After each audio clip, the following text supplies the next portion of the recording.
સમાચાર સામે આવી રહ્યા છે સાબરકાંઠાથી। સાબરકાંઠાના ખેડબ્રહ્માનો બનાવ ઝોલાછાપ તબીબ દ્વારા પ્રસૂતા મામલે ખેડબ્રહ્મા પોલીસ મથકમાં રજૂઆત। ખેડબ્રહ્મા તાલુકાના ભૂતિયા ગામે ભૂતિયા તબીબ દ્વારા પ્રસૂતામાં બેદરકારીના આક્ષેપ। ઘરે ડિલિવરી વખતે ગર્ભાશયના ભાગે નુકસાન થવાથી મહિલાની તબિયત નાજુક જણાતા સારવાર અર્થે આગળ ખસેડાઈ। ખેડબ્રહ્મા સિવિલ હોસ્પિટલ બાદ વધુ તબિયત નાજુક જણાતા હિંમતનગર સિવિલમાં ખસેડાયા। આવા ઝોલાછાપ તબીબો સામે ચોક્કસ પગલાં ભરવા પોલીસ મથકે લેખિતમાં કરાઈ અરજી। પરિવારજનોએ ખાનગી ભૂતિયા તબીબ સામે કાર્યવાહી કરવા કરી રજૂઆત। ઘરે ઘરે ફરતા આવા ફરજી ડોક્ટરી તપાસની માંગ ઉઠવા પામી। આજે પણ ખેડબ્રહ્મા અને પોસીના વિસ્તારના અંતરિયાળ વિસ્તારમાં બની બેઠેલ ડિગ્રી વગરના ડોક્ટરનો રાફડો ફાટ્યો છે। આરોગ્ય વિભાગ દ્વારા આજે પણ આવા ફરજી તબીબો સામે કોઈ જ કાર્યવાહી કરવામાં આવી નથી। એવા રાજકમલસિંહ પરમાર, ભારતની અસ્મિતા, સાબરકાંઠા।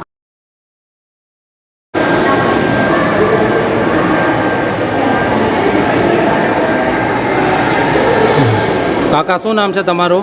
ગીતાભાઈ મોતીભાઈ। બરાબર, કયા ગામના છો? ગામ ભૂતિયા હા, ખરાડી, ગામ ભૂતિયા ખરાડી। બરાબર।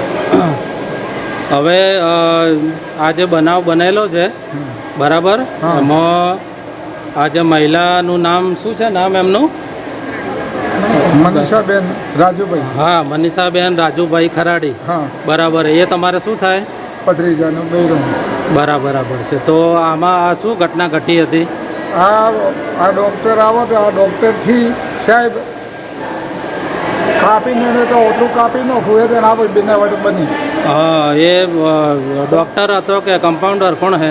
ના, ડૉક્ટર તો નહોતો, એ કોણ હતો? રખર તો શું નામ હતું? પ્રજાપતિ કોંતીભાઈ પ્રજાપતિ।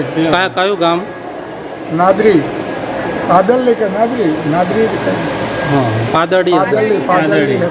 બરાબર। હા હા, તો એ આ ક્યાં ઘરે આવીને એવું કરેલ છે? હા, ઘરે આવીને એમ કરેલું હોય। હા હા હા, ઘરે આવીને બરાબર। હા, તો બૈરીના મહિના હતા અને એનું ક્રિએટન કરવાનો પ્રયત્ન કર્યો છે। હા, બરાબર। અને એમાંથી પછી નીચેના ભાગેથી આંતરડું બહાર આવી ગયું।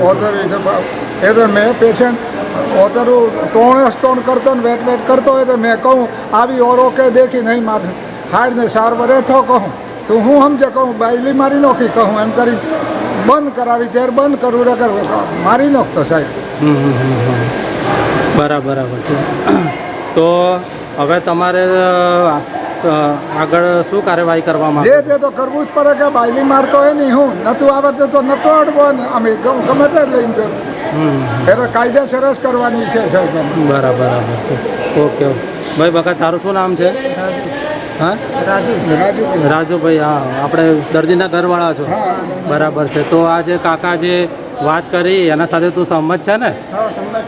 બરાબર છે। અને કાયદેસરની કાર્યવાહી કરવાની છે બરાબર? આગળ પછી કોઈ સમાધાન કેવું નથી કરવાનું, પણ આ જે તે વ્યક્તિ જે છે હા છે બરાબર, એટલે હા એટલા માટે કરવાનું છે કે ભવિષ્યમાં આ રીતે કોઈ બીજી નિર્દોષ મહિલાઓ જોડે કોઈ આવું ના થાય। બરાબર છે ને? બાઈઓ મારી નાખો આવી બનાવટો કાયદેસર જ કરવાની મોજીબી બોલવા તમે DSP તો બોલો શું? હા, તમે ચિંતા ન કરો।